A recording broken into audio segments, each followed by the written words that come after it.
Mawingu mazito ya vita yanaendelea kutanda juu ya anga la Mashariki ya Kati, huku mgogoro wa Lebanon na Israel ukiingia hatua mpya yenye mvutano mkubwa katika kile kinachoonekana kuwa jaribio la mwisho la kuzuia eneo hilo lisitumbukie katika vita vikubwa zaidi. Marekani imefanikiwa mazungumzo ya dharura kati ya Israel na Lebanon mjini Washington, yakianza makubaliano mapya ya kusitisha mapigano, lakini nyuma ya pazia la diplomasia, milio ya mabomu, ndege zisizo na rubani na drones na operesheni za kijeshi bado inaendelea kutikisa ardhi ya kusini mwa Lebanoni. Kwa mujibu wa taarifa ya pamoja iliyotolewa baada ya mazungumzo hayo, msingi mkuu wa makubaliano hayo ni sharti moja gumu sana: Hezbollah lazima isimamisha kabisa mashambulizi yake na iondoe wapiganaji wake wote kutoka eneo la kusini mwa mto Litani. Hii ndilo jambo ambalo Israel imekuwa ikilitaka kwa muda mrefu, ikidai kuwa uwepo wa kundi hilo karibu na mpaka wake ni tishio la moja kwa moja kwa usalama wa taifa hilo.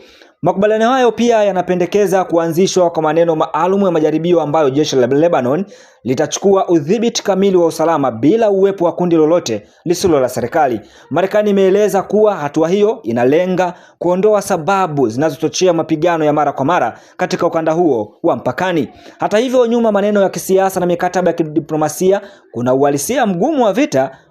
Wiki za hivi karibuni zimekuwa na umwagaji damu mkubwa. Ndege za Israeli zimeendelea kufanya mashambulizi makali ndani ya Lebanoni, huku vikosi vya ardhini vikisonga mbele katika maeneo kadhaa ya kusini. Kwa upande mwingine, Hezbollah imeendelea kurusha makombora na ndege zisizo na rubani, yani drones, kuelekea kaskazini mwa Israeli, ikisema inajibu kile ilichokiita uvamizi wa ardhi ya Lebanoni. Mzozo huo ulizidi kupamba moto baada ya Hezbollah kuonyesha wazi kuunga mkono Irani kufuatia mashambulizi ya Marekani na Israel dhidi ya Tehran mwezi Februari. Hatua hiyo ilichukuliwa na Israel kama sababu ya kuongeza operesheni zake za kijeshi ndani ya Lebanoni. Katika hatua iliyotikisa eneo lote, la jeshi la Israeli lilifanikiwa kuteka ngome maarufu ya Be'er Fort Castle inayojulikana pia kama Khalti al-Chakif. Ngome hiyo yenye historia zaidi ya miaka 900 ilisimama kama alama ya nguvu juu ya mlima unaotazama sehemu kubwa ya kusini mwa Lebanoni.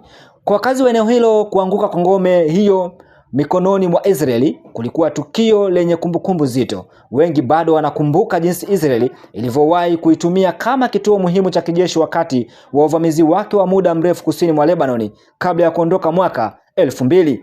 Baada ya kutawaliwa kwa ngome hiyo, waziri mkuu wa Israeli Benjamin Netanyahu alitangaza kuwa hatua hiyo ilikuwa mabadiliko makubwa ya kimkakati, na akaeleza kuwa ameagiza jeshi lake kupanua operesheni za ardhini ndani ya Lebanoni. Kauli hiyo ilitafsiriwa na wachambuzi wengi kama ishara kwamba Israeli haitakuwa tayari kusitisha mashambulizi yake haraka licha ya juhudi za diplomasia zinazoendelea. Wakati huo, gharama ya kibinadamu ya vita inaendelea kuongezeka kwa kasi ya kutisha. Mamlaka za afya nchini Lebanon zimeripoti kuwa zaidi ya watu 3500 wameuawa tangu kuanza kwa wimbi jipya la mashambulizi mapema mwezi Machi. Maelfu wengine wamejeruhiwa, huku mamia ya maelfu wakilazimika kuyahama makazi yao. Miji na vijiji vingi vya kusini mwa Lebanon sasa vinaonekana kama maeneo yanayopigwa kwa tetemeko la ardhini. Nyumba zimebomolewa, shule zimefungwa na huduma muhimu zimeathirika vibaya.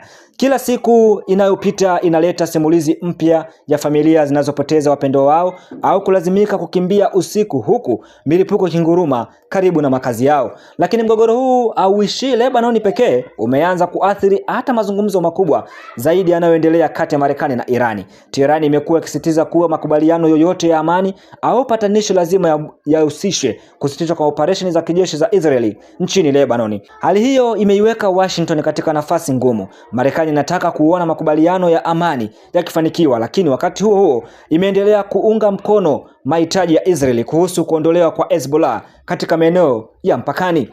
Katika moja ya matukio yaliyozua mjadala mkubwa zaidi wiki hii ni rais wa Marekani Donald Trump aliripotiwa kuonyesha hasira kali wakati wa mazungumzo ya simu na Netanyahu. Ripoti mbalimbali zimeeleza kuwa rais Trump alimkosoa vikali kiongozi huyo wa Israeli baada ya taarifa kwamba alikuwa akifikiria kuanzisha mashambulizi mapya dhidi ya mji mkuu wa Lebanoni, yani Beiruti.